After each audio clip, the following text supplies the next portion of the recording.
ഒരു പുരുഷനിലേക്ക് ചേരാൻ അവർ ആഗ്രഹിക്കും. പുരുഷത്വം എന്ന് പറയുന്ന ഒരു മാസ്കുലിൻ പവർ ഒരു ഫെമിനിനുമായിട്ട് ചേരുമ്പോൾ ആ ഫെമിനിൻ അതിൽ ലയിക്കാൻ ആഗ്രഹിക്കുന്നുണ്ട്. ഒരു വ്യക്തിയുടെ ലഗ്നത്തിന് കുറവ് വന്നാൽ നമുക്കത് ചെയ്യാൻ പറ്റും. 5ാം ഭാവത്തിന് വന്നാൽ, 5 എന്ന് പറഞ്ഞാൽ നമ്മുടെ മനസ്സ്, പൂർവ്വപുണ്യം, സന്താനം, അങ്ങനെയുള്ളതൊക്കെയാണ്. ഇപ്പം നമുക്കൊരു 10 ചാക്കരി എടുത്തു പൊക്കാൻ പ്രാണി ഉണ്ടെങ്കിലല്ലേ അതുകൊണ്ട് വീട്ടിൽ വെച്ചാൽ നമുക്ക് സുഖമായിട്ട് അത് കഴിക്കാം. പക്ഷെ അത് എത്തിക്കാൻ പറ്റുന്ന ഒരു ബലം നമുക്കില്ലെങ്കിൽ ആ അരി അവിടെ വിട്ടിട്ട് പോകാനല്ലേ നമുക്ക് പറ്റുള്ളൂ.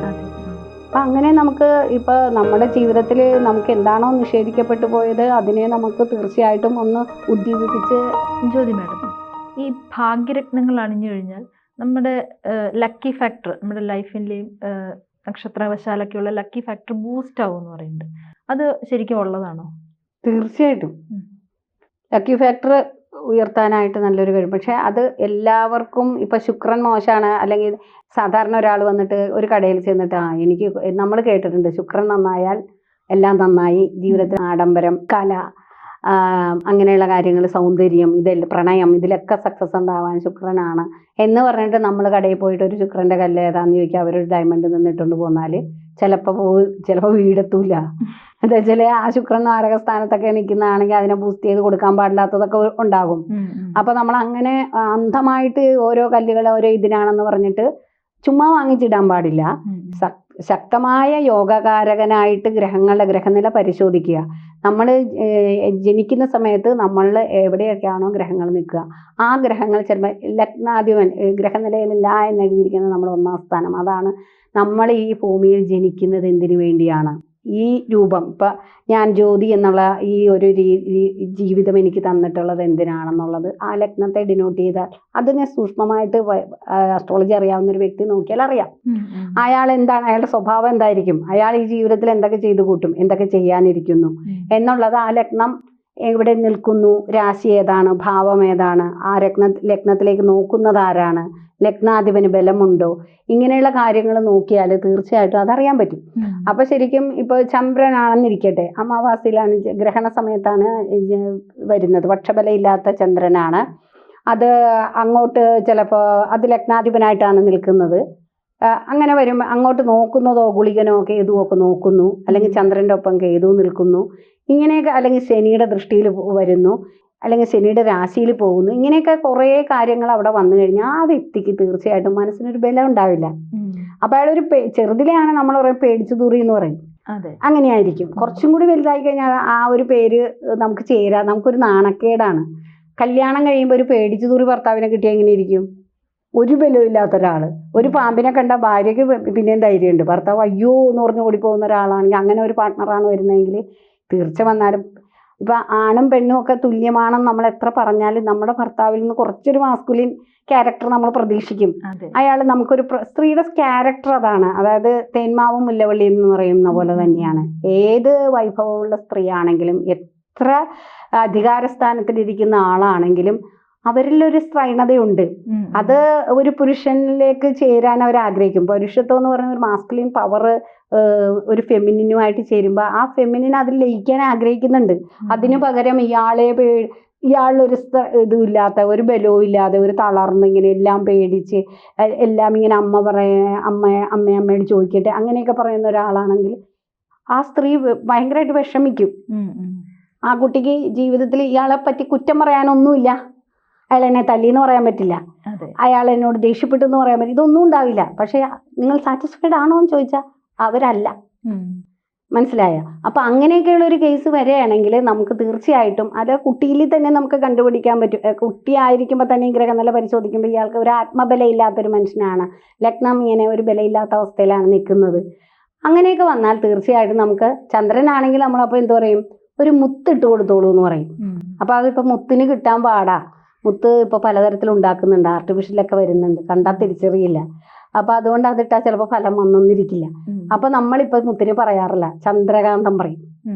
അപ്പോൾ ചന്ദ്രകാന്തം ശരിക്കും നല്ലതാണ്, അത് മുത്തിനേക്കാൾ നല്ലത് എന്ന് വേണമെങ്കിൽ, അതുപോലെ അത് മുത്തിനോളം തന്നെ ഫലം ചെയ്യും. അപ്പം അതിട്ട് കൊടുത്തു കഴിഞ്ഞാൽ ഇയാളുടെ ചന്ദ്രൻ്റെ ആ ഒരു നെഗറ്റീവ് സൈഡ് മാറിയിട്ട് പതുക്കെ ബൂസ്റ്റ് ചെയ്യും.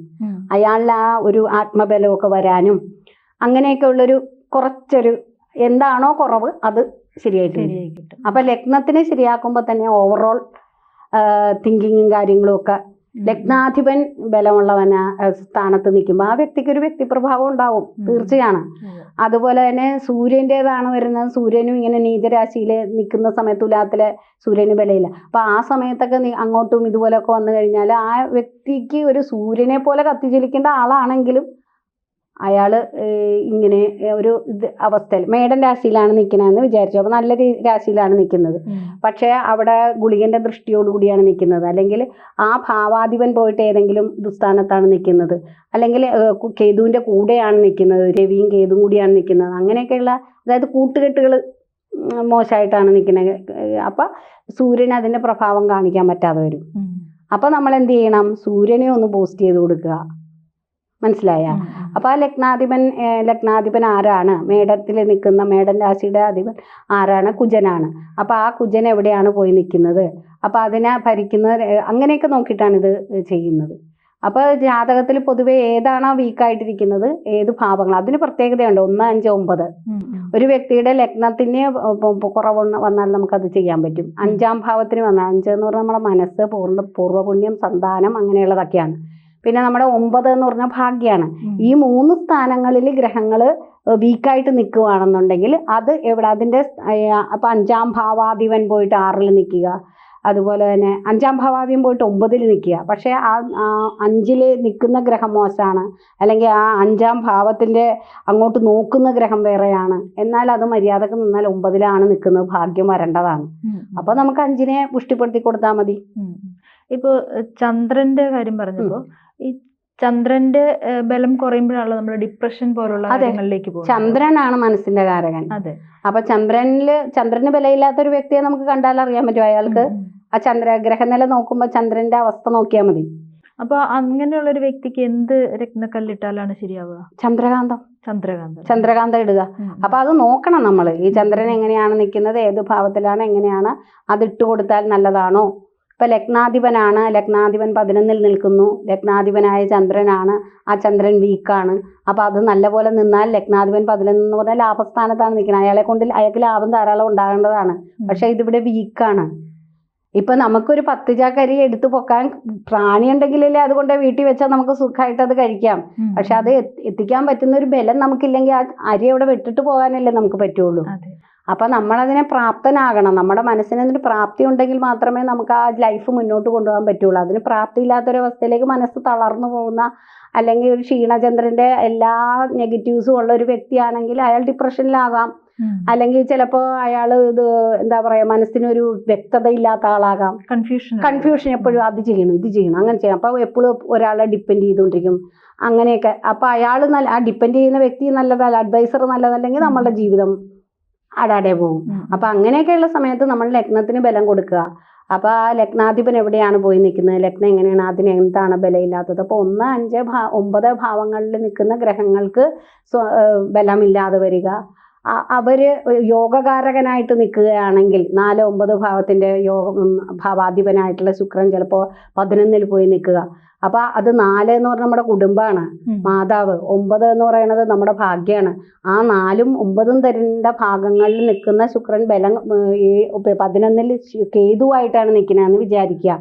അപ്പൊ 11-ൽ നിൽക്കുമ്പോൾ കേതു കൂടി വരുമ്പോൾ തീർച്ചയായിട്ടും ആ ലാഭം കുറയും. അപ്പൊ നമ്മളെ ഇതിനെ ബൂസ്റ്റ് ചെയ്ത് കൊടുക്കുമ്പോൾ തീർച്ചയായിട്ടും ആ കേതുവിന്റെ നെഗറ്റീവിനെ ഓവർകം ചെയ്ത് ശുക്രന് അതിന്റെ ഫലദാനം ചെയ്യാനുള്ള ശേഷി നമ്മൾ കൊടുക്കുകയാണ് ചെയ്യുന്നത്. അതാണ് കല്ലുകൾ. ഓരോ കല്ലും ഓരോ വിരലുകളുണ്ട്.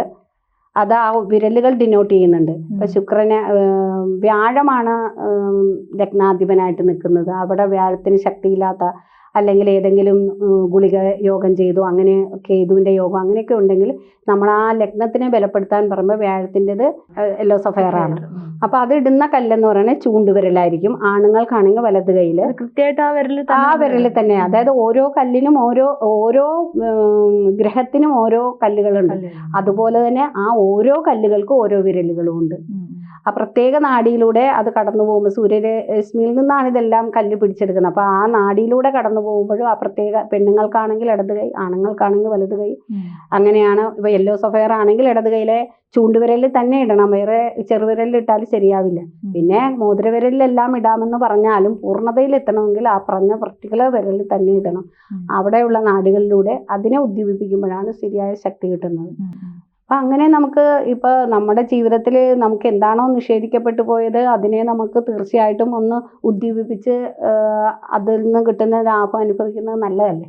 അപ്പം തീർച്ചയായിട്ടും അങ്ങനെ ചെയ്യാം. ഇപ്പം നമ്മളുടെ ജീവിതത്തിൽ നമുക്ക് ഇപ്പോൾ മുടിയില്ലാതെ ഒരാൾ വന്നാൽ ഇപ്പോൾ വിഗ് വയ്ക്കുന്നില്ലേ, അപ്പോൾ നമ്മൾ കാണുമ്പോൾ നല്ല ഭംഗി തോന്നുന്നു. പല്ല് പൊങ്ങിയ ഒരാൾ ക്ലിപ്പിടുന്നു, അപ്പോൾ അയാൾ എന്നും ആ പല്ല് പൊങ്ങിയ വിരൂപിയായിട്ടിരിക്കേണ്ട ആവശ്യമില്ല. അതുപോലെ നമ്മുടെ ഗ്രഹനിലയിൽ ഉണ്ടാകുന്ന ഒരു ഏനക്കേടിനെ നമ്മൾ മറ്റൊന്നുകൊണ്ട് പ്രകൃതിയിൽ നിന്ന് കിട്ടുന്ന മറ്റൊരു ഊർജം കൊണ്ട് അതിനെ പുഷ്ടിപ്പെടുത്തുന്നു. അത്രയും കണക്കാക്കിയാൽ മതി. പിന്നെ അത് നോക്കിയിട്ടൊക്കെ ഇടണം, ഭാവങ്ങൾ നോക്കണം, എല്ലാ കാര്യങ്ങളും നോക്കിയിട്ട് നന്നായിട്ട് അറിയുന്ന ഒരാളുടെ വന്ന്. അതുപോലെ തന്നെ വാങ്ങുന്ന കല്ലുകളും സർട്ടിഫൈഡ് ആയിരിക്കണം, ശുദ്ധമായിരിക്കണം. ഇപ്പം എന്ന് പറഞ്ഞാൽ മരതകം എന്നൊക്കെ പറഞ്ഞിട്ട് ഈ ബിയർ കുപ്പി കൊണ്ടൊക്കെ ഉരച്ചിട്ട് പച്ച കളറാണ്, നല്ല ഭംഗിയാണ്, മനസ്സിലായോ? അപ്പം മരതകത്തിനൊക്കെ 15,000 രൂപയൊക്കെ വില വരുന്ന സ്ഥലത്ത് നമുക്ക് അത്രയൊന്നുമില്ല, എനിക്കും അറിയാവുന്ന ആളാണെന്നൊക്കെ പറഞ്ഞിട്ട് ചിലപ്പോൾ 5-6 രൂപയ്ക്ക് തരും.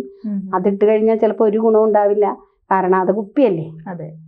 അപ്പം പിന്നെ പച്ച കളർ ആയതുകൊണ്ടൊരു ഇത് പച്ചയാണ് ബുധന്റെ നിറം, അപ്പം അതുകൊണ്ടുള്ള ഒരു ഗുണമേ ഉണ്ടാവുള്ളൂ, വേറെ ഒരു ഗുണം ഉണ്ടാവില്ല. എന്നിട്ട് പിന്നെ ലക്കി സ്റ്റോണിനെ കുറ്റം പറഞ്ഞിട്ട് കാര്യമില്ല. അപ്പം നമ്മൾ വാങ്ങുന്ന കട അത് ശ്രദ്ധിക്കണം, അണിയുന്ന വിരല്, പിന്നെ ഭാവം. നന്ദി മാഡം. ജ്യോതിഷവുമായി ബന്ധപ്പെട്ട എല്ലാ വിശേഷങ്ങളും നിങ്ങളിലേക്കെത്താൻ ABC ജ്യോതിഷം സബ്സ്ക്രൈബ് ചെയ്യുക.